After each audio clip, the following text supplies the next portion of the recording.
Muy buen día a todas y todos. Mi nombre es Melissa Mezcuayepi, soy consejera en el Instituto Estatal Electoral y de Participación Ciudadana del Estado de Jalisco. Agradezco a todas las personas que nos escuchan y que nos siguen en nuestras redes sociales, en Spotify.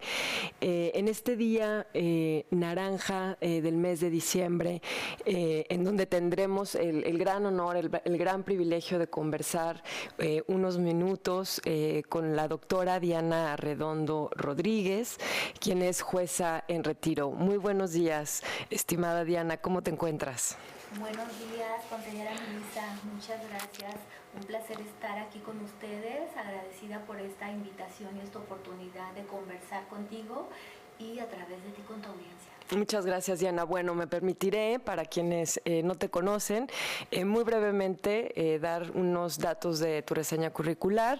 Diana Arredondo Rodríguez es una abogada feminista con 32 años de trayectoria en el Poder Judicial del Estado de Jalisco. Ha ocupado diversos cargos, desde auxiliar judicial hasta actualmente, bueno, ya en retiro, jueza de primera instancia civil, secretaria relatora y en 3 ocasiones en funciones de magistrada para integrar quórum como secretaria de acuerdos de la séptima sala. La doctora Diana también enseña en el TEC de Monterrey, en el ITESO, en las asignaturas de Derecho Civil, Derecho Procesal Civil y Teoría General del Proceso. Ha sido además conferencista en diversos espacios, seminarista y bueno, tiene una amplia trayectoria de trabajo y de activismo en pro de los derechos de las niñas y de las mujeres, y es por eso que el día de hoy estaremos conversando con ella en torno a su trayectoria y en torno a todos estos espacios en los que ya ha dejado huella desde su trayectoria judicial. Estimada Diana, bueno, me gustaría iniciar conversando contigo a partir precisamente de esta amplia trayectoria que tú tienes ya en el Poder Judicial, pero también en un activismo, ¿no? En una carrera de mucho activismo precisamente dentro de este espacio. Y me gustaría saber qué fue lo que te motivó a dedicar tu carrera a trabajar en pro de los derechos de las mujeres y de las niñas. Ok, Melissa, pues para ser breve, sincera y honesta, mi incursión en las áreas de activismo y la promoción y la defensa de los derechos humanos de mujeres, niñas y adolescentes, pues es mi historia de vida. Y tú te darás cuenta que quienes somos activistas y estamos en la agenda luchando abiertamente por la construcción de un marco jurídico y normativo robusto para proteger los derechos de mujeres, niñas y adolescentes, es porque hemos sido víctima u objeto de violencia en algún momento de nuestras vidas. Y algunas de nosotras, en mi caso, lo he sido a nivel personal, en mi relación de matrimonio, en mi relación de pareja, de violencia intrafamiliar, en mi posdivorcio, víctima de violencia vicaria, de todas las formas que te puedas imaginar. Y en mi vida profesional he sido objeto de violencia institucional de muchas maneras dentro del Poder Judicial y a nivel político, porque con motivo de mi participación en la promoción de la carrera judicial y de la paridad en el Poder Judicial, pues me hice blanco de ataques y de fobias de parte de representantes pues de muchos partidos políticos con presencia aquí en el Estado. Y a nivel profesional, a nivel laboral, en el desarrollo de mi carrera, primero como secretaria ejecutora y primer secretario de acuerdos de juzgados, y luego como secretaria de acuerdos de sala, y luego como secretaria relatora, y luego como jueza, pues yo me he percatado de que esas historias que yo vivía como mujer, ¿sí? En mi proceso de matrimonio y posdivorcio, lo viven en 1000 mujeres. ¿Sí? Y esos padrones de violencia y esos cuadros de violencia institucional y todos esos obstáculos que enfrentamos las mujeres para acceder a la justicia es un patrón repetitivo, producto de ese sistema patriarcal y de esos machismos, sexismos y todos esos estereotipos a partir de los cuales se nos visibiliza y se nos ve a las mujeres y se nos juzga a las mujeres incluso cuando pretendemos acceder a la justicia. Entonces son padrones que se repiten y que y que me repelen, o sea, los repelo, ¿sí me explicó? Siempre he sentido un rechazo. Yo creo que soy activista de nacimiento, de nacencia, diría mi abuelo, porque ya lo traes, ¿no? Siempre he sido la rebelde. Mi mamá me decía, eres una rebelde sin causa, y yo le decía, no, sí tengo causa y soy mi causa.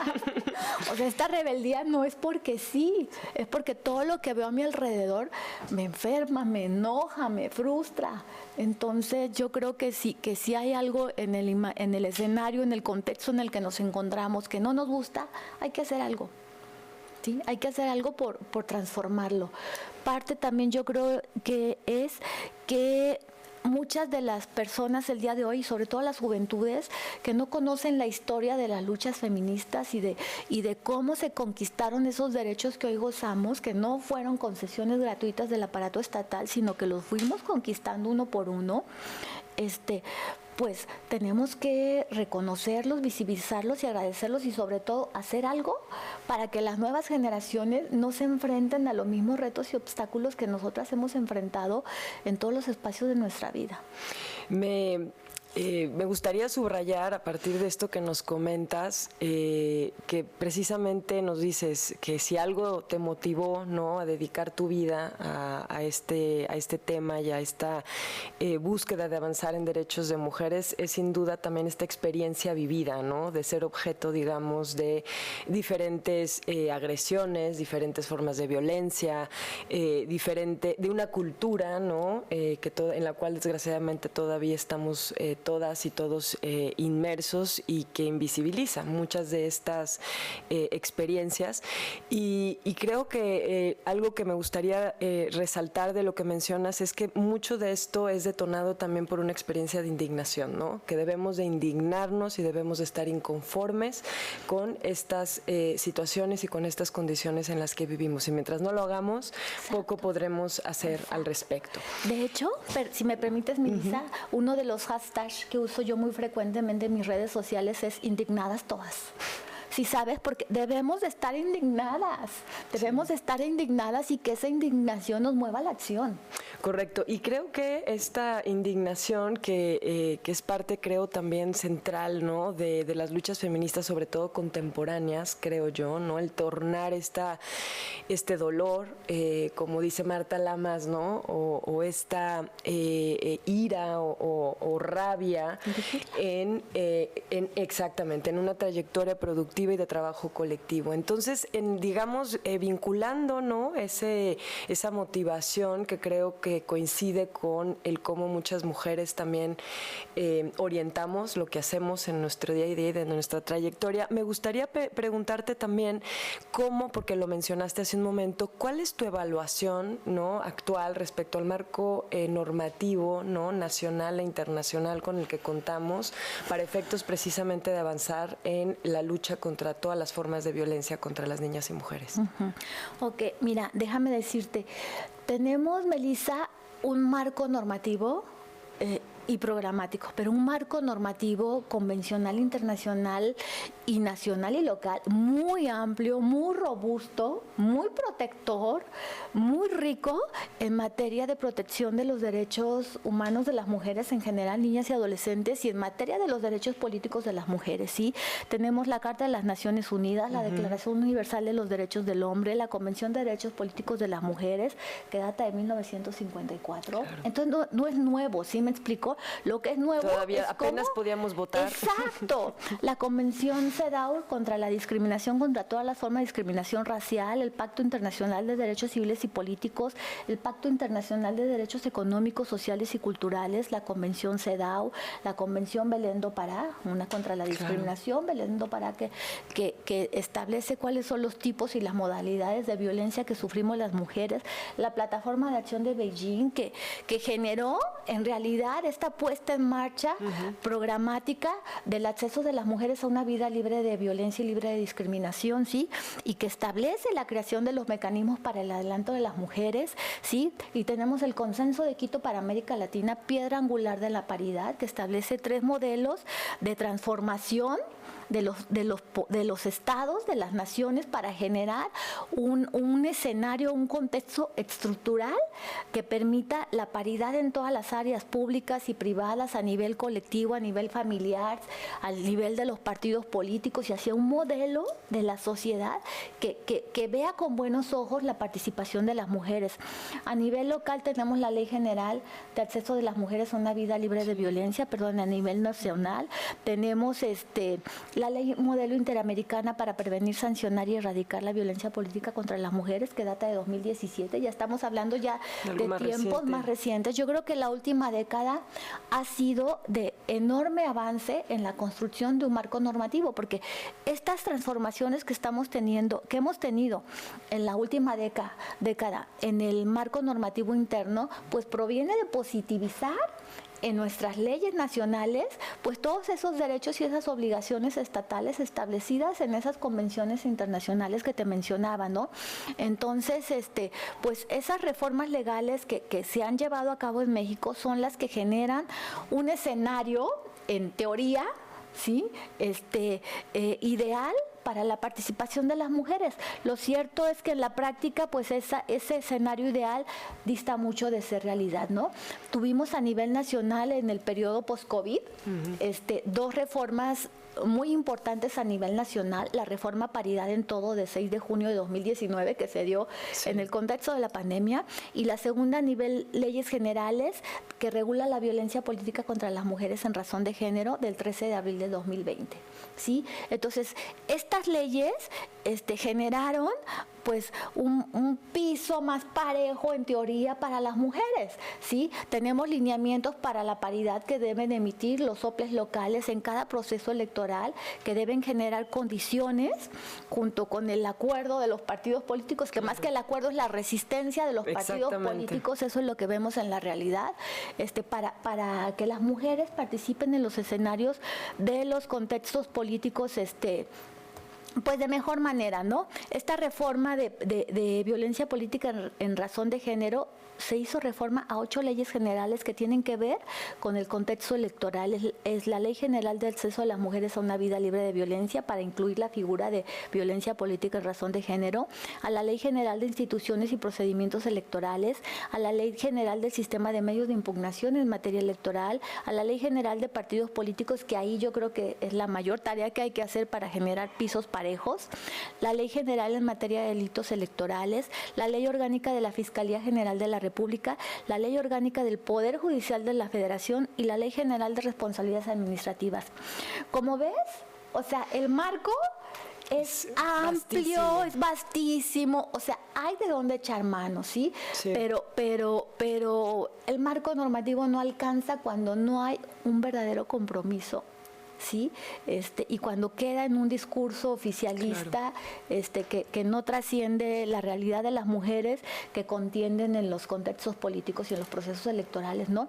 Además, el INE y los soples locales se han encargado de emitir protocolos de atención para la violencia política, tienen folleto de atención para la violencia política contra las mujeres y un cuadernillo de atención de violencia política en contra de las mujeres, tienen una plataforma de mujeres candidatas y de mujeres que ya ocupan cargos públicos, mujeres en el ejercicio de cargo público, para tejer redes de sororidad entre mujeres. Entonces tenemos en instituciones y en marco normativo y programático hay material con que trabajar, ¿sí? La realidad es la que dista mucho de apegarse a lo que mandata el marco normativo.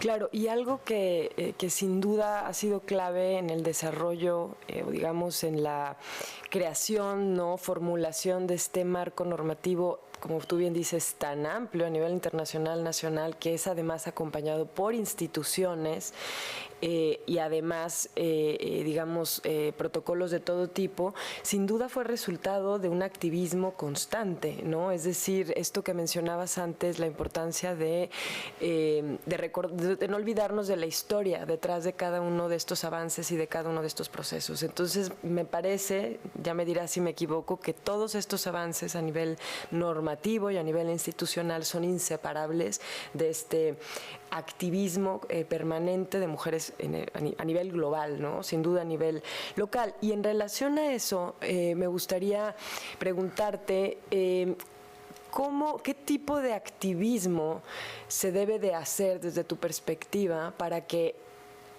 podamos utilizar correctamente, ¿no? Y sacar provecho, potenciar ese marco normativo y esas instituciones que ya están, ¿no? Para efecto de una lucha mucho más frontal, ¿no? Y más efectiva contra los tipos de violencias que viven las mujeres y las niñas. Fíjate, yo creo que es importante, necesario, urgente, seguir trabajando en los colectivos de mujeres, ¿sí? Hay una red nacional de mujeres defensoras de la paridad en todo.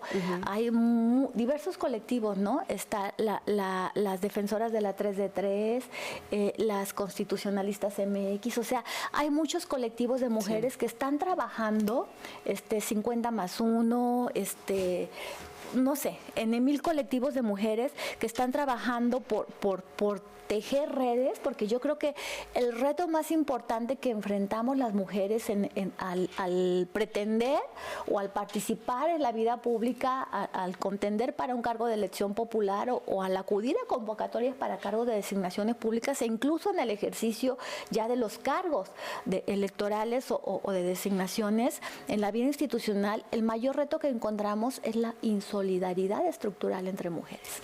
¿Sí? Ese es un tema de temas que yo creo que sigue siendo el talón de Aquiles del avance de las mujeres, ¿sí? Porque no hemos sido capaces de reconocernos entre pares. Sí, ahorita que mencionaba lo de las luchas, a mí me venía a mente no nada más señalar puntualmente que esas transformaciones en el marco normativo han sido resultado de las luchas de las mujeres, sino visibilizar a esas mujeres y a esos colectivos que han hecho posible esos logros, porque toda la historia a lo largo de la humanidad hemos sido invisibilizadas. Entonces, si esa invisibilización de las mujeres continúa, pues no estamos mostrando a las nuevas generaciones modelos inspiracionales de mujeres que han hecho la diferencia y que han generado pisos más parejos para ellas, ¿no? Para inspirarlas y para motivarlas a ejercer esos espacios, a ocupar esos espacios, a apropiarse de esos espacios y a naturalizar su participación y su presencia en esos espacios. Entonces yo creo que es súper importante hacer ese trabajo a nivel imaginario colectivo, si sabes, desde las agrupaciones de mujeres, y hacer uso y acompañadas por los medios de comunicación. Los medios de comunicación son claves.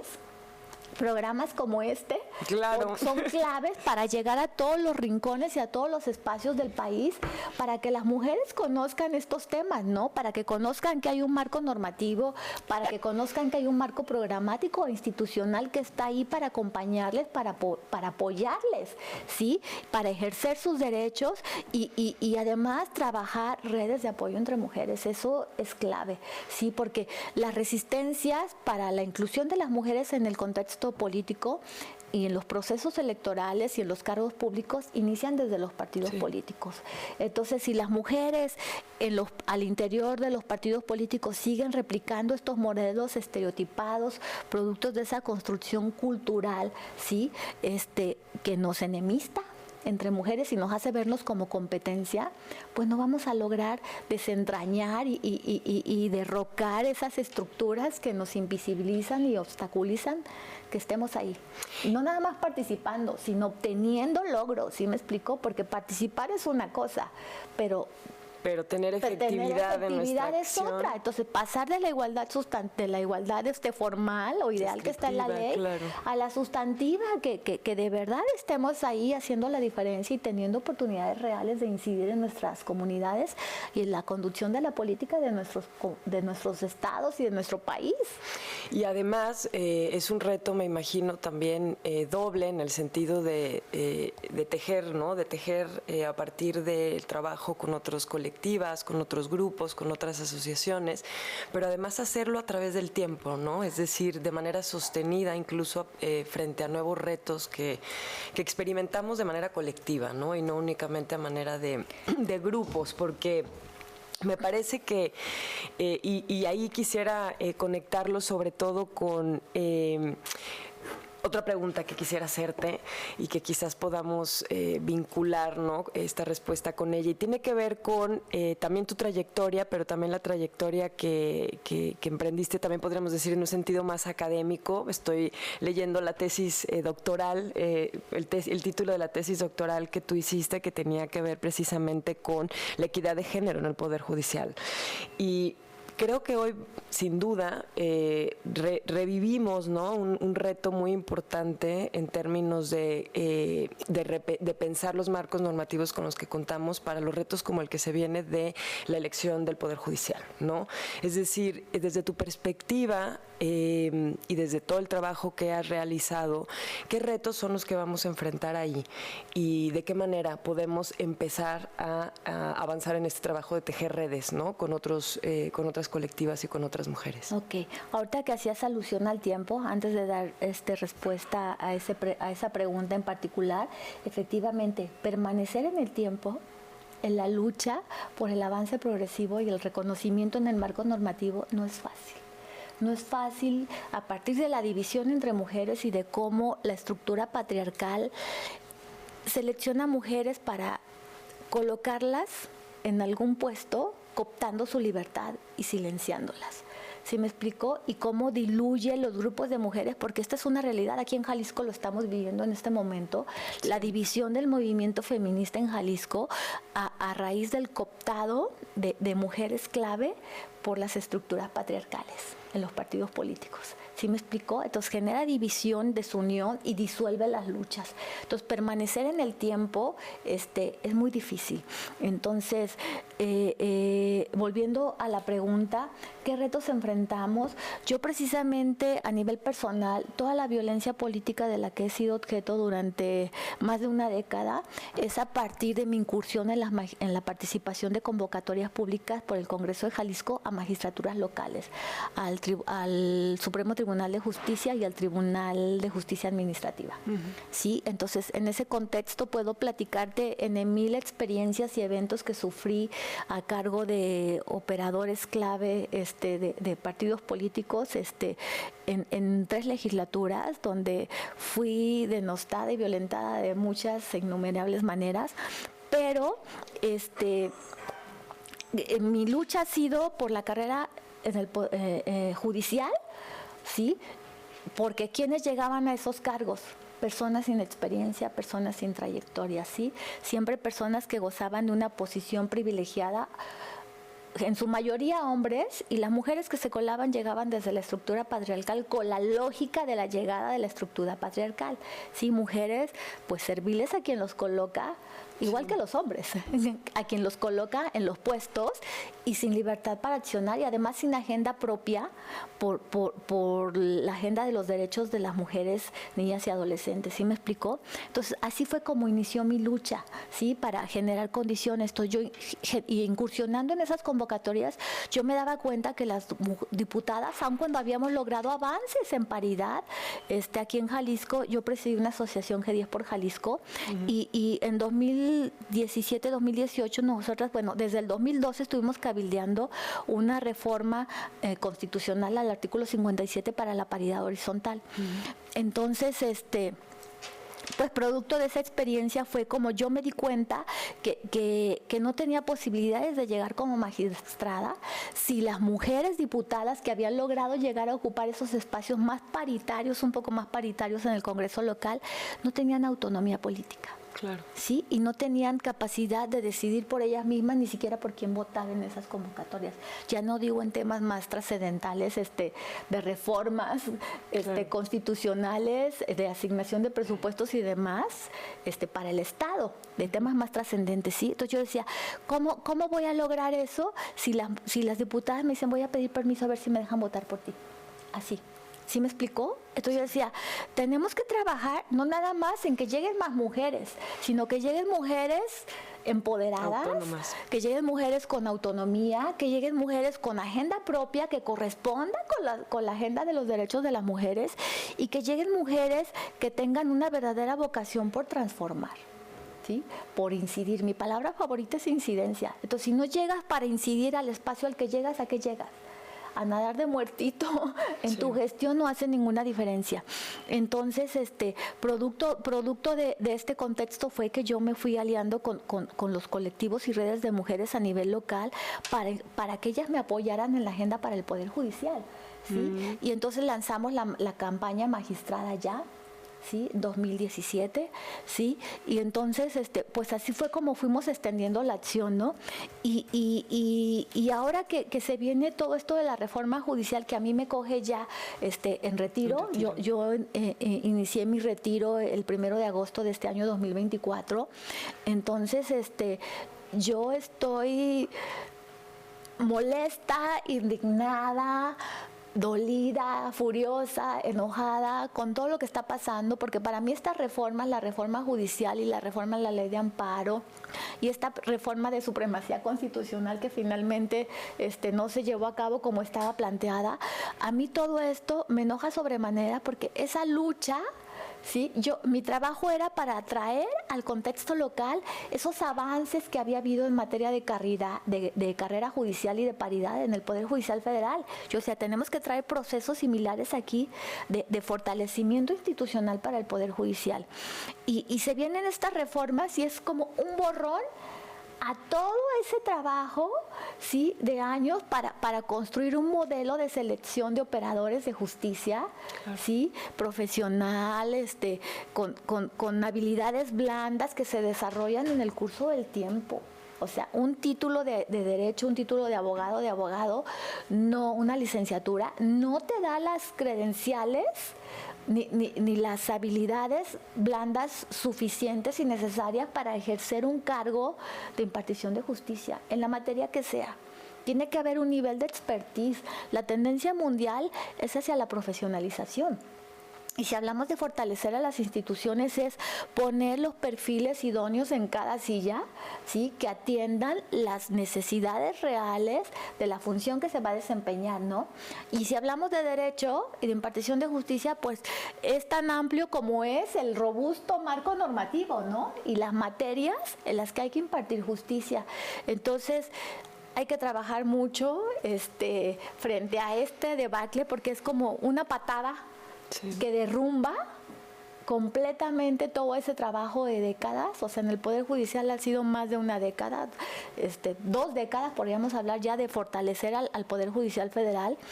Y las mujeres que lograron llegar a través de acciones afirmativas, ¿sí? A los cargos de juezas de distrito y magistradas, porque participábamos las mujeres en el Poder Judicial.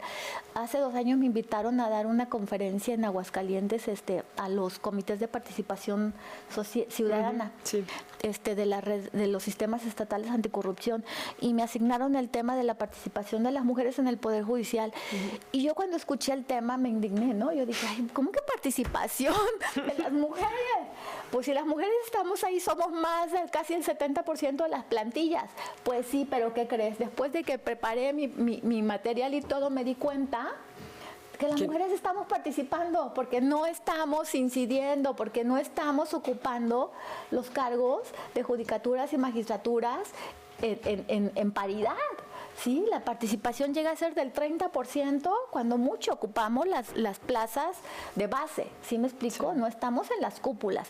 Entonces, esta reforma trae enormes retos y lo van a ver ustedes cuando llegue a nivel federal, que es en junio de 2025, ya es ya.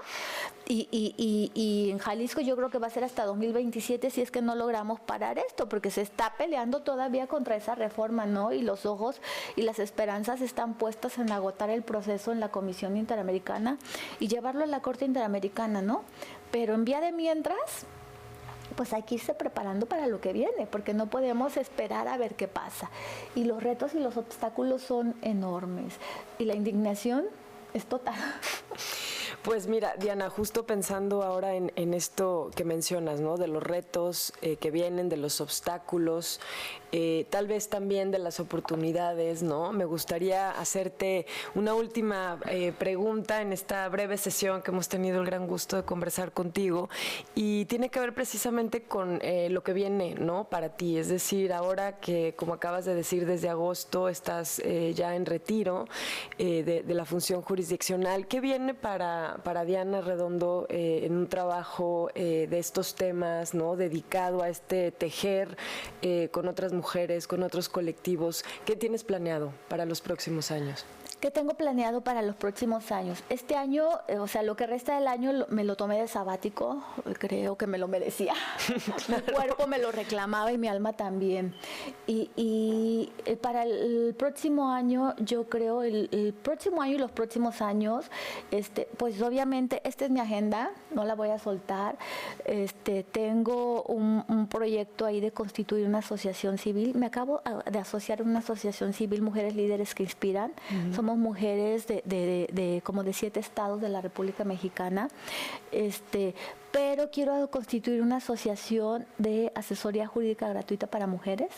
Ese es de hecho había ganado un concurso en 2019 del Fondo Semillas y lo perdí porque me tomaron la protesta como jueza. Entonces dije, peleé tanto por llegar a este espacio, me costó amparos y amparos desde el 2015, que dije, pues tengo que ejercerlo, y perdí ese premio que había ganado en el Fondo Semillas, pero creo que lo voy a tener que hacer yo. De alguna manera buscaré los medios, los recursos para echarlo adelante, y quiero enfocarme a eso, a brindar asistencia jurídica gratuita para mujeres de escasos recursos, sobre todo en temas de violencia familiar, de derecho de familia y violencia vicaria. Yo me reconozco una víctima de violencia vicaria y para mí es algo que ha marcado mi vida.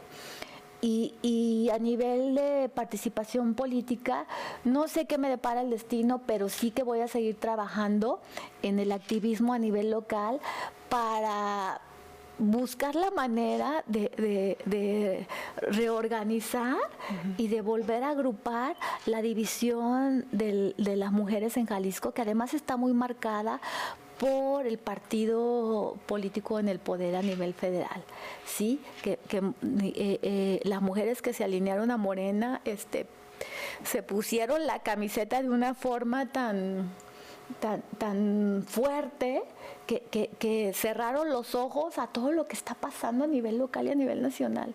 Y eso es muy doloroso de ver a tus pares con las que luchaste tantas agendas y caminaste tantas marchas y tantas luchas por los lineamientos de la paridad, por la reforma constitucional, por la armonización de paridad en toda violencia política, y verlas ahora tan silenciadas y tan complacientes de lo que está pasando. Eso duele profundamente. Entonces yo creo que mi lucha y mi activismo tendrá que ser por ese camino. Y creo que será muy necesario y muy bienvenido. Creo que cada vez más se requiere de un acompañamiento, ¿no? De mujeres a mujeres, ¿no? Sobre todo en lo que tiene que ver, nosotros lo hemos visto y lo trabajamos mucho a nivel de capacitación, de formación, ¿no? De capacidades, ¿no? Para mujeres políticas, pero sin duda la asesoría legal es clave, ¿no? Para poder precisamente iniciar este proceso como de empoderamiento, de construcción de autonomía. Y bueno, te agradecemos muchísimo, Diana, que nos hayas acompañado el día de hoy a esta breve conversación, que esperamos tener la oportunidad de tener otro espacio y poder conversar contigo. Y quisiera aprovechar que nos están viendo y nos están siguiendo para preguntarte si hay algunas redes sociales o donde te puedan contactar nuestras personas que nos escuchan. Claro que sí. Estoy en Facebook, la de los viejitos, dirían mis hijas. Todavía se utiliza. Que de hecho es en la que estoy más activa, como Diana Redondo Rodríguez, tal cual con mi nombre. Estoy en Twitter, tengo 2 cuentas, Diana AR, @DianaAR y Diana AR. Estoy en Instagram como Diana.Arredondo Rodríguez. Estoy en Threads. Ajá, Sí. como Diana Redondo Rodríguez. O sea, estoy en LinkedIn Diana Redondo Rodríguez. O sea, tengo casi todas las redes, nada más no tengo TikTok, no me encanta. Todavía no. Y no le voy a entrar al TikTok, pero me encuentran en todas. Maravilloso. Por ahí te seguiremos y de nuevo a quienes nos escuchan, a quienes nos ven, les agradecemos por acompañarnos y de nuevo a ti, Diana, por compartir este espacio con nosotros. Gracias a ti, Melissa. Gracias.